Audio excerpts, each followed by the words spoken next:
What's going on today, YouTube? Today we got the final video of the AFC North. We got the division winner, in my opinion, the Cincinnati Bengals.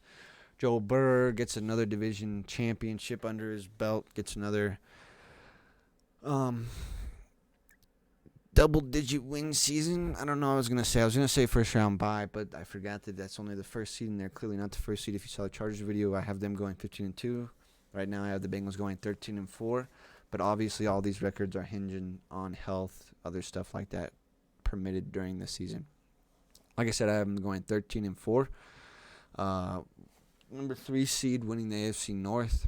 And then to talk about their roster, take a drink. My straw is broken.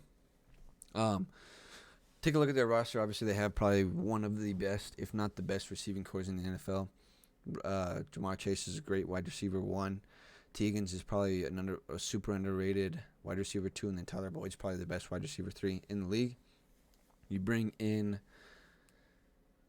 Hayden Hurst this offseason for the tight end position, as last year you had C.J. Uzoma, who went to the Jets. Oh my gosh, I'm getting ahead of myself. Obviously, Joe Burrow. You got Joe Mixon. You have a way better offensive line, improved with Alex Kappa and Lyle Collins. Is that how you say it? You still have Jonah Williams. Still have Billy Price, who took a step forward last year. On defense, I'm not sure yet if Jesse Bates is going to play this year. But if he does, you bring back probably the best safety in the NFL, in my opinion. Still have Trey Hendrickson. Chidobe Awuzie, I think, is still on that team.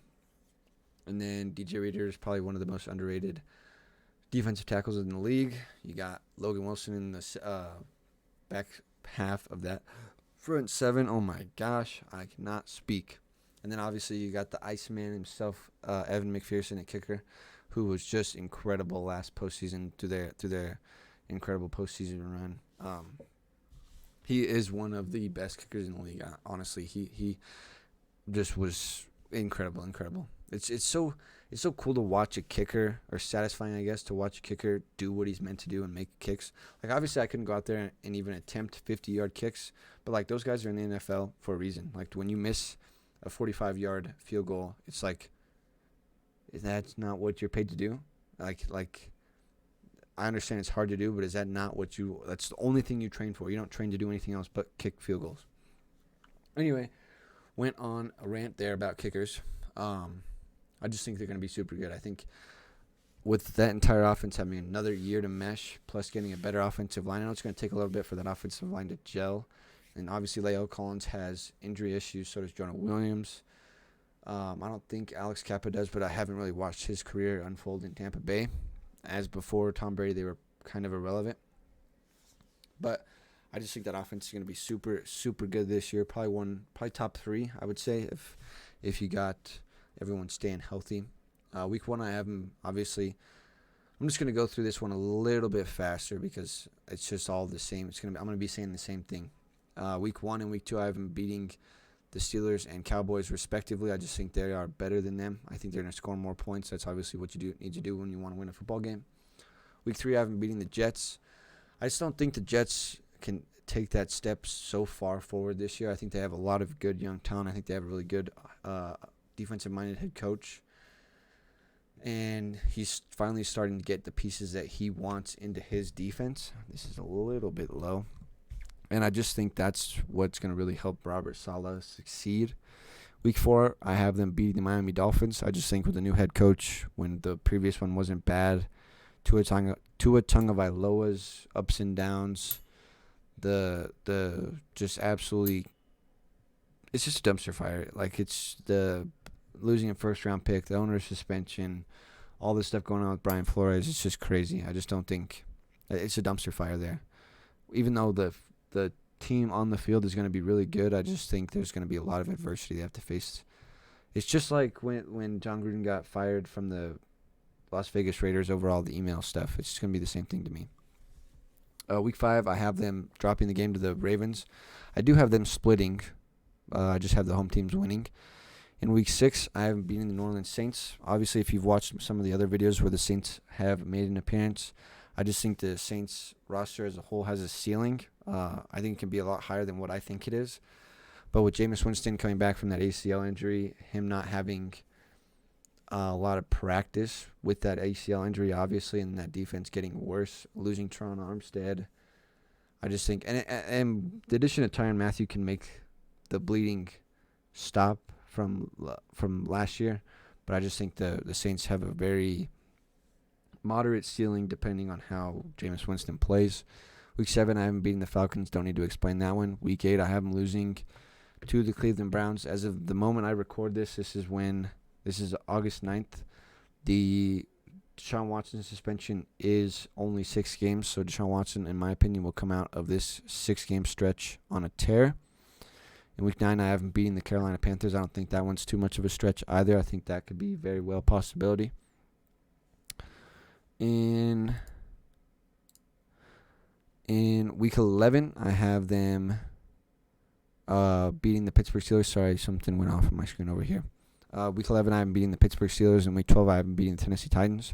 I just think the quarterbacks in those respective teams hold their teams back a lot. And then obviously the Derrick Henry injury last year, the tread on the tires that he's got, losing A.J. Brown, the defense getting worse, losing Rashaan Evans.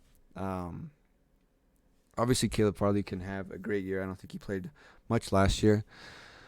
Week 13, I have them. I kind of just cut the Tennessee Titans one off, talking about them. I just don't. I think Ryan Tannehill holds them back as a quarterback. And then obviously when you don't have the Derrick Henry you had 2 years ago that's rushing for 2,000 yards and 7,000 carries, you got a recipe for disaster, especially losing A.J. Brown and replacing him with a rookie Treylon Burks and injury-riddled Robert Woods. Week 13, I have him dropping the game to the Chiefs. I think that this is a revenge game for the Chiefs, for the Bengals beating them twice last year and knocking them out of the playoffs, out of the Super Bowl. Week 14, I have him picking up the game against the Browns and splitting that series. I just think that that's what division rivals can do. I just think that they're so evenly matched that the home team's going to win. Week 15, I have them beating the Tampa Bay Buccaneers. Week 16, I have them beating the New England Patriots, both Tom Brady teams. Obviously, Tom Brady doesn't play for the Patriots anymore, but he did. Oh, my straw is super broken. The Bucs game, I think, is just going to be more explosive. Offense is going to win, and that's the Cincinnati Bengals. And then Week 16, I don't think the Patriots are going to be that good this year. Week 17, I have them dropping the game to the voice crack. I have them dropping the game to the Bengals. We are not on the Bills video. I have them dropping the game to the Bills. I just think Josh Allen is a monster. This team did not get to face off in the playoffs last year. I think that's what it should have been. I think the Buffalo Bills should have beat the Chiefs, and it should have been Bengals-Bills, and that would have been a crazy game. And then in Week 18, I have them beating the Ravens for the division championship. If you saw the Ravens video a couple days, it might have been even earlier today, you saw that this is the division.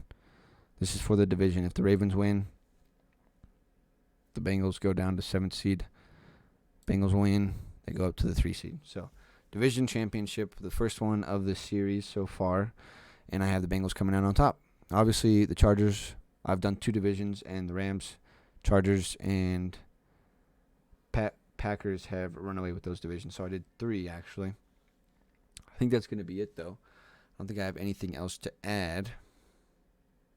I don't have any real thing what the season comes down to. I just think it comes down to staying healthy. Last year, the team stayed healthy. Jamar Chase was healthy. T. Higgins was healthy most of the year.